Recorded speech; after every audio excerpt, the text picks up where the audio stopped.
بسم اللہ الرحمن الرحیم۔ السلام علیکم عزیز طالبات، آج ہم اخبار کے مدیر کے نام خط لکھیں گے جس میں ٹریفک حادثات کے حوالے سے بات چیت کریں گے۔ اس میں ٹریفک حادثات کی روک تھام کے لیے اقدامات، تجاویز یا بڑھتے ہوئے حادثات جو ہیں ان کا معاشرے کے اندر کس طرح سے اس کے اثرات مرتب ہوتے ہیں، کسی بھی حوالے سے اس قسم کے جو ہے نا معاملہ ہو، مسئلہ ہو، وہ اخبار کے مدیر کے نام خط کیسے لکھا جاتا ہے۔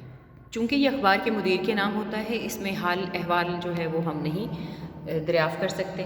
آغاز وہی امتحانی مرکز 5 دسمبر 2020، محترم جناب مدیر صاحب۔ اس کے بعد آپ نے اس اخبار کا نام لکھنا ہے، روزنامہ جنگ، نوائے وقت، خبریں، کوئی بھی آپ لکھ لیں۔ اور اس کے بعد سکتہ کی علامت اور لاہور کے بعد آپ نے کوئی علامت نہیں لگانی۔ السلام علیکم۔ اور اس کے بعد آپ پہلا جو ہوگا اقتباس، اس میں آپ بتائیں گے کہ میں آپ کا جو ہے وہ اخبار اس کا روزمرہ کاری ہوں، پڑھنے والا ہوں۔ اس میں جو ہے وہ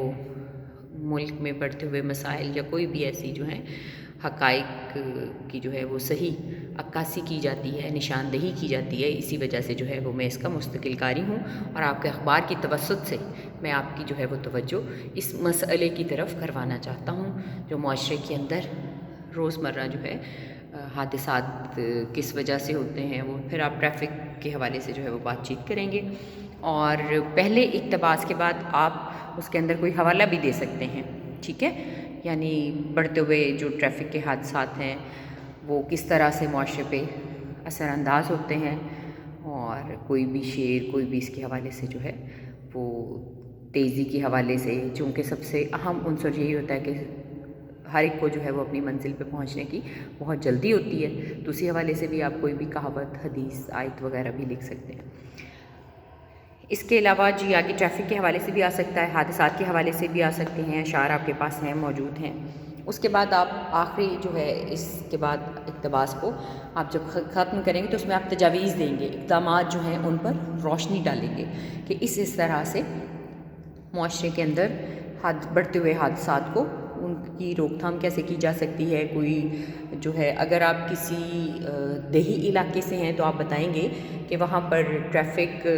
جو ہے وہ سارجنٹ، اس کی کوئی تعیناتی نہیں ہے، تو وہاں پہ ایک ٹریفک وارڈن جو ہے اس کو کھڑا کر کے اس کو متعین کر کے، مقرر کر کے بھی جو ہے ان حادثات پر قابو پایا جا سکتا ہے۔ اور انتظامیہ جو ہے اس کا کیا اس میں ہے، اور عوام کے حوالے سے کہ ان کا تعاون کس طرح سے ہے، تو یہ سارا اس طرح سے کرتے ہوئے آپ نے خط جو ہے وہ غیر رسمی خط اس کو کہتے ہیں، جس میں ہم اپنے عزیز و اقارب، رشتہ دار، دوستوں کو لکھے جاتے ہیں۔ اور اس قسم کے جو اخبارات کے مدیر کے نام یا جو ہے ہیلتھ آفیسر کے نام، ڈپٹی کمشنر کے نام، اس قسم کے خطوط جو ہیں یہ رسمی خطوط کہلاتے ہیں، تو یہ تقریباً درخواست کے جیسا ہی انداز اس میں اپنایا جاتا ہے۔ اور اس کے بعد جب آپ اپنے مسائل اور ان کے تدارک کا ذکر کرنے کے بعد پھر آپ اختتام کریں گے انتہائی بائیں جانب خیر اندیش، آپ نام بھی لکھ سکتے ہیں۔ اگر آپ ڈویژن ساہیوال کے اندر شہر کوئی ہے موجود ہے وہ نہ لکھیں، کوئی اور لکھ دیں، جیسے ہم نے روزنامہ جنگ لاہور، کراچی بھی لکھا جا سکتا ہے، اسلام آباد بھی لکھا جا سکتا ہے، تو نیچے آپ اسی طرح اسی شہر کے آپ جو ہے رہائشی ہیں وہ لکھ سکتے ہیں۔ اور اگر کچھ بھی نہ کریں تو آپ خیر اندیش الف بے جیم لکھ کے جو ہے اپنے خط کا اختتام کر دیں، ٹھیک ہے؟ اس کو بیٹا اچھی طرح سے آپ نے خوش خط اور اچھے حوالے کے ساتھ اور پراسر جملوں کے ساتھ، خوبصورت جملوں کے ساتھ جو ہے اس خط کو آپ نے تحریر کرنا ہے، اور انشاءاللہ یہ جب آپ لوگ واپس آئیں گے، ادارہ کھلے گا، پھر آپ کا یہ سارا کام جو ہے وہ چیک ہوگا۔ اور اس کے ساتھ چھوٹی سی اور میں آپ کو بات بتاؤں کہ آپ کا جو ٹیسٹ ہوتا ہے وہ پچھلے ہفتے کے سلیبس میں سے جو ہمارا کالج کی جو ہماری ایک شیڈیول بنا دیا گیا ہے اس کے مطابق ہے۔ پچھلے ہفتے میں جو کچھ آپ نے پڑھا یا اس ہفتے میں جو آپ پڑھ رہے ہیں، ایک مضمون ہے، ایک خط ہے، اس کا اگلے ہفتے میں ٹیسٹ ہوگا، ٹھیک ہے؟ تو یہی آپ کی جو ہے وہ روٹین چلتی رہے گی۔ اپنا خیال رکھیں اور خوب محنت کریں۔ اللہ حافظ۔